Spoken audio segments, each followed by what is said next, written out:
सहज मुक्ति श्री प्रसाद कलियुगी पाहि राज राजेश्वरी महिमा भूकैलासी सहगन क्रीडे सार्वभौम शिव गौरी उमा पूर्ण ब्रह्म चैतन्य लिंग घन प्रकाश भेद भ्रम भक्षी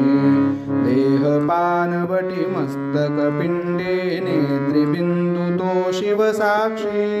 ज्ञानेन्द्रिय पंचलिंग देहे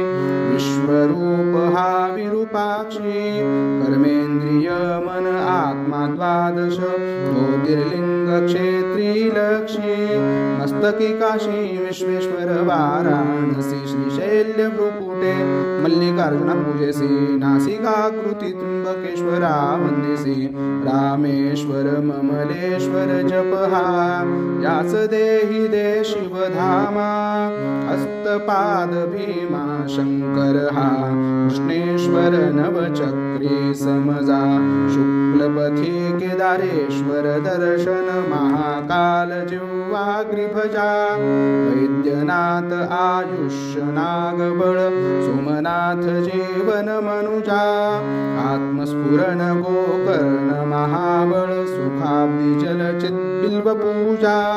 बहिरंतर अंगाष्टकी भैरव स्थापना अस्थितांग रुद्र अति क्रोध चंड भीषणा संहार कपालोन्मत वंद्य सज्जना जय जय शंकर भेद भस्म करी जय जय शंकर भेद भस्म करी पंचवदन शिव रूप आम्हा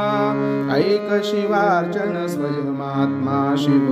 अर्धांगी तूर्या गौरी सुषुप्ति शून्य सिंहासने शिवमी स्वप्न वृत्ति सामुग्री भरी सद्यो जात तत्पुरुष वामदेव ईशान अघोर न्यास करी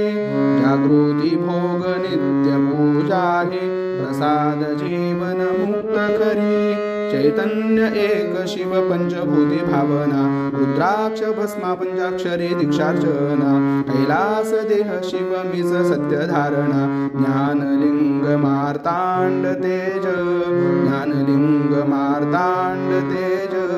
शिव जगत्रयी नाही उपमा शिव जगत्रयी नाही उपमा शिव जगत्रयी नाही उपमा